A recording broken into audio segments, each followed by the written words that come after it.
9주일 78문에 보면요.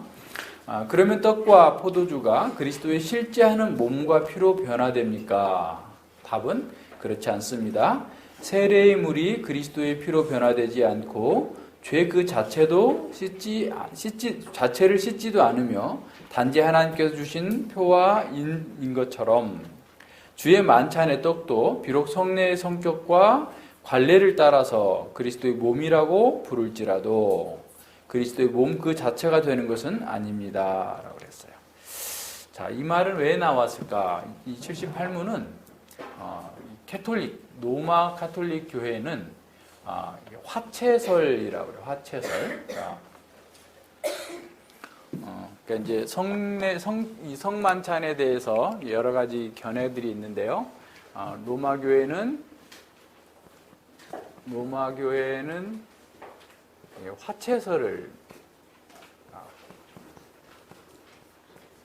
화채설이라는 게 뭐냐면 신부가 사제가 떡에다가 이것은 내 몸이니 이 잔은 내 피니라고 이렇게 그 라틴어로 그것도 말을 해요. 라틴어로 호크 에스트 메움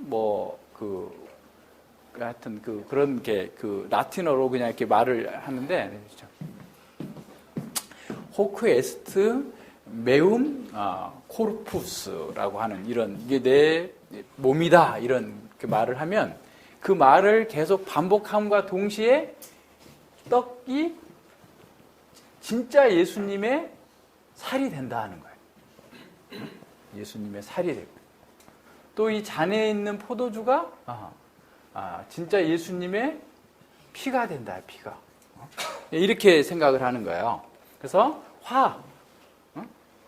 변한다라는 말이죠. 그러니까 이 떡이 예수님의 몸으로 변한다라는 그런 의미예요. 그래서 이제 화채설. 그래서 이 사람들은 이제 이거를 먹어야 떡과 포도주를 먹어야 이제 구원받는다라고 얘기하죠. 근데 보세요, 이 떡은 이게 바닥에 떨어져도 집어 먹을 수가 있잖아요.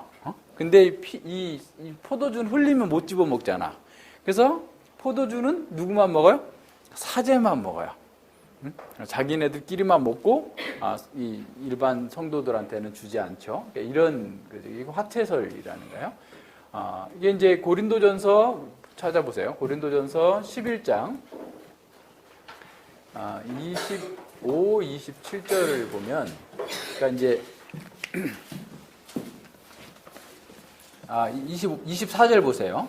축사하시고 떼어 가라사대 이것은 너희를 위하는 내 몸이니 이것을 행하여 나를 기념하라 하시고 그랬어요. 그래서 내 몸이다. 그러니까 이 떡을 떼가지고 내 몸이다. 24절이죠. 그러니까 떡을 떼서 내 몸이다라고 했기 때문에 이것이 예수님의 몸, 살이 된다라고 얘기하는 거예요. 그래서 이것은 내 몸이다라고 얘기하는 거죠. 근데 이거는 이게 뭐에 어떤 문제가 되냐면, 예를 들어서 예수님께서 내가 포도나무다. 그러면 예수님이 진짜 포도나무라는 걸 얘기하는 거예요? 아니죠. 예수님이 나는 문이다. 그럼 예수님이 문이라는 걸 얘기하는 게 아니잖아요. 실제 문을 얘기하는 게 아니죠. 뭐예요? 은유잖아요. 은유. 그러니까 은유라는 것은 무엇인가를 어떻게 보면 좀 강력하게 보여주는 어떤 효과가 있죠. 그러니까 직유법하고 은유법하고 조금 달라요. 직유법은 뭐뭐처럼이라고 하는 그런 게 대비시켜서 보여주는 거라 그러면, 은유는 그냥 어떤 하나의 그냥 내 마음은 호수, 그죠? 이게 은유예요. 우리의 마음의 상태를 보여주는 좀 더 강력한 이미지를 나타내 보이는 것처럼, 예수님께서 이것은 내 몸이다. 이것은 그러니까 빵을 두고 이것은 내 몸이다라고 했을 때 그 몸이 갖는, 예수님의 몸이 갖는 그 의미를 은유적으로 표현한 거예요. 그런데 이게 실제로 그게 변화되는 것은 아니죠. 그것에 대한 오해가 있고요. 그 다음에 이제 좀 더 보고 하세요. 츠빙글리라고 하는 그 개혁자가 있는데, 그러니까 개혁파 교회의 스위스에 있는 개혁교회 중에 츠빙글리라고 하는 그 개혁자가 있는데, 이분은 어떻게 이해를 했냐면 기념설이다. 바로 그 뒤에 나오면 나를 기념하라 라고 그랬잖아요. 이것을 행하여 나를 기념하라. 근데 이것이 그냥 기념하는 것만 있는 거냐라고 했을 때, 그건 또 조금 약해요. 그러니까, 이게 이제 예수님께서 기념하라라고 했던 것은 오늘 우리가 하는 그런 기념과는 조금 다르죠. 그러니까 왜냐하면, 예를 들어서, 뭐라고 그럴까, 우리가 이순신 장군을 기념한다 라고 했을 때는 이순신 장군은 지금 여기에 없어요. 그죠? 없는 사람을 기념하는 거야. 옛날 지나간 사건이고, 그죠? 근데 우리가 예수님을 기념한다라는 것은 예수님이 지금 여기 와 계시는데 기념하는 거예요. 그러니까 이게 달라요. 그러니까 예수님이 여기 그냥 안 계시는데 기념하는 게 아니고, 우리는 예수님께서 우리를 위하여서 피 흘리시고 죽으신 것을 기념하는데 그 예수님이 여기에 계세요. 예수님이 계시는 것 속에서 기념하는 거예요. 그러니까 이건 엄청 다른 거죠. 그냥 기념하는 것만 아니에요. 그래서 이제 쯔빙글리 같은 경우는 여기에서 기념하라 라고 하는 것에 너무 이제 강조점을 거기다 두고, 24절에서. 그리고 이 로마 카톨릭은 이것이 내 몸이니에 이제 강조점을 둔 거예요. 그런데 25절, 26절로 보면 예수님께서 새 언약의 피로 새 언약을 세우셨다라고 하면서 나를 기념하라 했고, 또 주의 죽으심을 오실 때까지 전하는 거다. 이게 전한다라고 했을 때도 밖에서 전하는 게 아니라 우리 안에서 전하는 거예요. 예수님의 이런 우리를 위한 구원과 피 흘리심을 이렇게 우리 안에 있는 성도들에게 전하는 것이죠. 그래서 예수님의 지금 우리는 그러면 이제 우리는 어떻게 이해하냐면, 이제 개혁파에서는 이 루터, 여기 하나 더 볼까요? 루터파. 이 루터파는 이것이 이제 잘못됐다라는 것에 대해서 인식을 했어요. 그런데 이제 완전히 로마 카톨릭적인 생각에서 벗어나지를 못했어요, 루터는. 그래서 이제 공제설이라는 말이죠. 공제설. 그러니까 이게 무슨 말이냐면, 이 빵과 포도주 안에, 곁에, 옆에 예수님께서 계신다라는 말이에요. 함께 계신다라는 말이죠.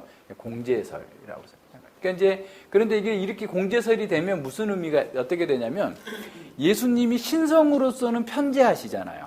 그죠? 하늘에 계시고 온 우주에 충만하신데 예수님이 인성을 입으셨잖아요. 그죠? 지금 그러니까 부활체를 입고 계신 그 예수님은 지금 하늘에 계시는 거예요.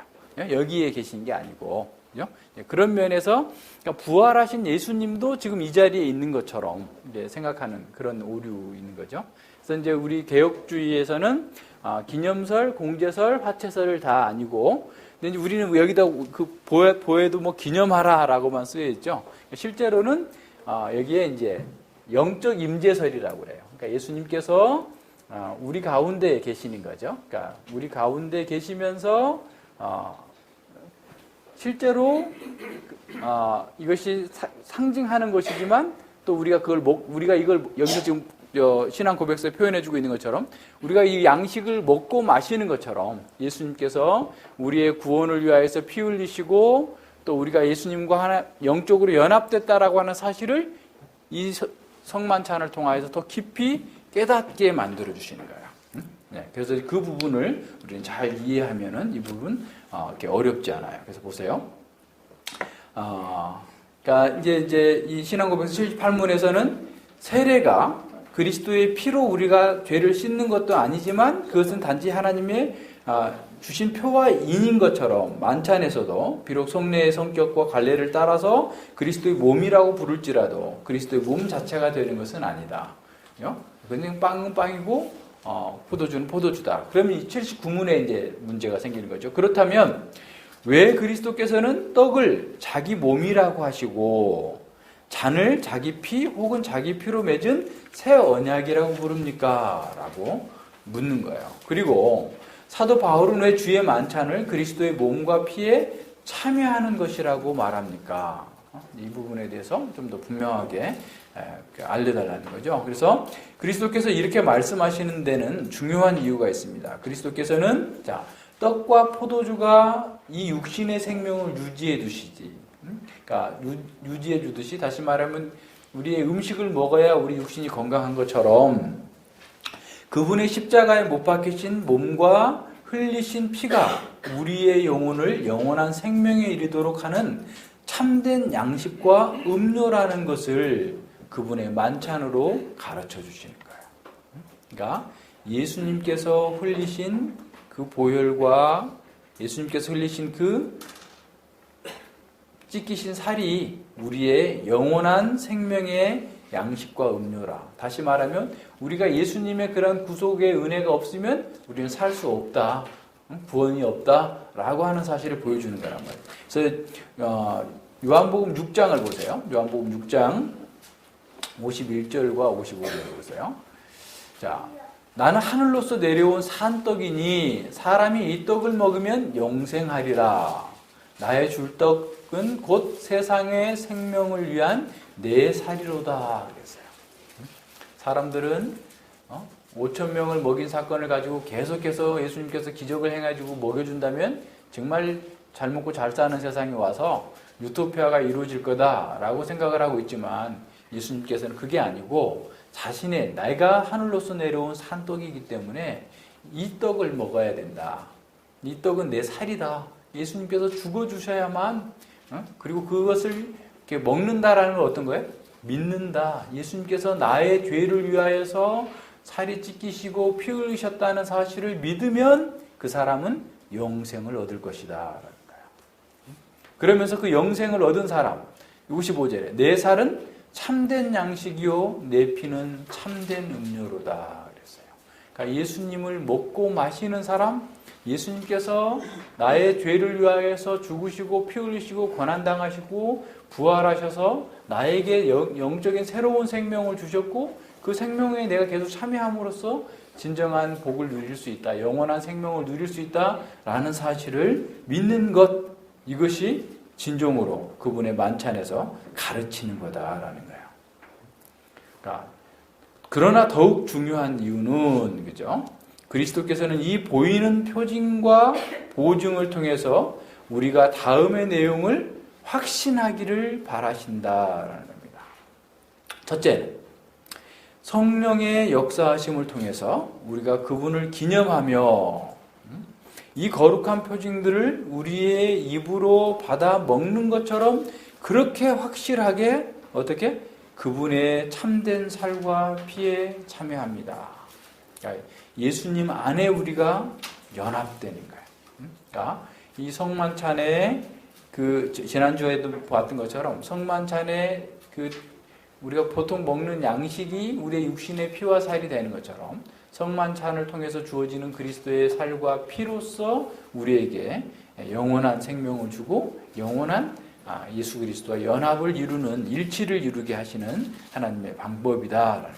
두 번째, 마치 우리가 직접 우리의 죄를 위해 고난받고 또 죄값을 갚은 것처럼, 그러니까 이제 예수님의 연합과 동시에 그 일을 통해서 예수님과 연합되어서 오히려 예수님의 고난과 순종이 확실하게 우리의 것이 된다라는 사실을 이 성만찬을 통해서 우리는 깊이 각성하고 느끼고 누리게 된다라는 거예요. 자, 무슨 말인지 아시겠죠?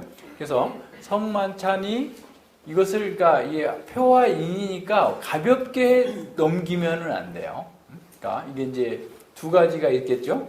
예를 들어서 카톨릭 같은 경우 성만찬을 해야만 구원받는다라고 생각을 할 것이고 또 이것은 하나의 그냥 기념하는 거니까 우리가 열심히 그냥 말씀 공부하고 하면 되지 이건 안 해도 돼 라고 생각하면 그것 또한 안 된다라는 거예요. 그러니까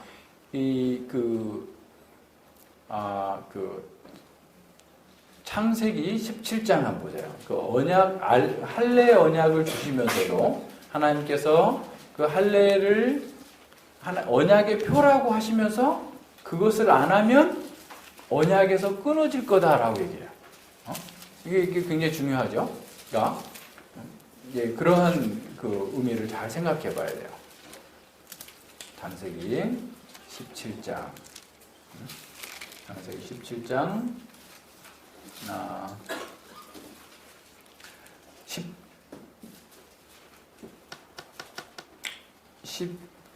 14절 3절에 나오는데 9절부터 봅시다.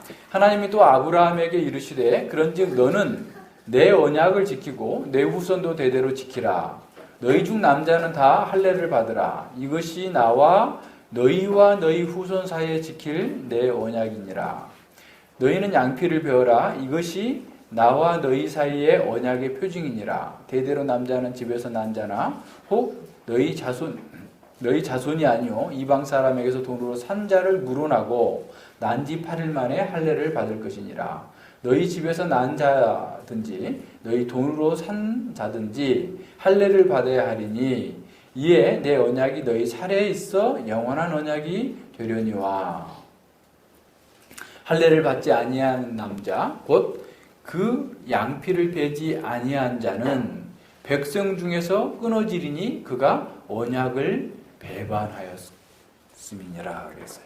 그러니까 하나님께서 이것을 언약의 표라고 했는데 만약에 표라고 해서 이것을 가볍게 여기면 그래서 안 하면 어떻게 된다는 거예요? 백성 중에서 끊어질 거다라는 거예요. 그러니까 우리가 이런 성례를 행할 때에도 늘 어떻게 해야 돼요?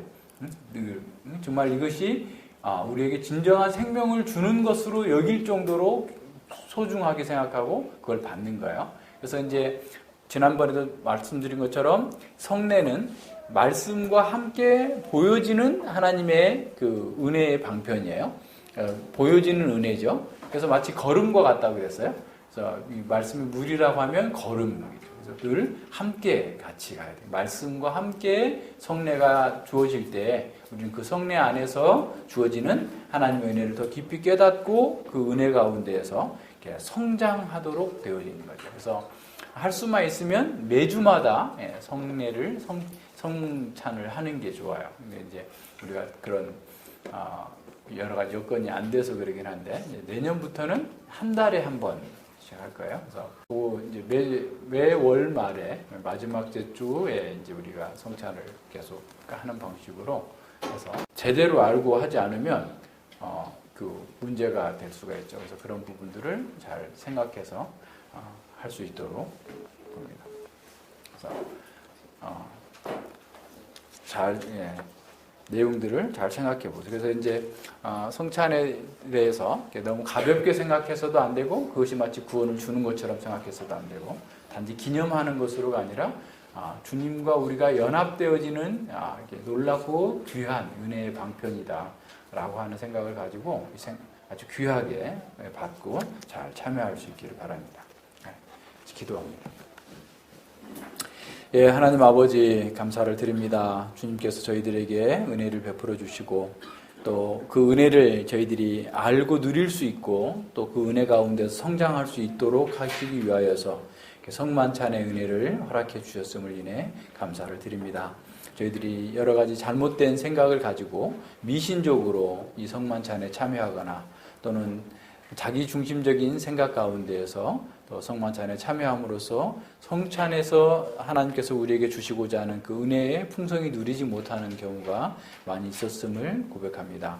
저희들이 더욱더 하나님의 은혜 가운데에서 성장하기를 원하고 또 예수님의 그 은혜 가운데에서 참으로 예수님과 연합되어지는 그런 놀랍고 복된 그 사실들을 기억하면서 날마다 우리 가운데에서 주님을 영화롭게 하고 주를 기쁘시게 하는 대로 나아가는 아름답고 복된 사람들 되어줄 수 있도록 저희들이 이 하나님께서 주신 성례를 귀하게 여기고 그 성례를 바르게 행함으로 말미암아서 온전하게 그리스도의 형상으로 닮아가고 그리스도와 연합되어서 그리스도의 사명을 잘 감당하는 저희 교회가 되어줄 수 있도록 함께하여 주시옵소서.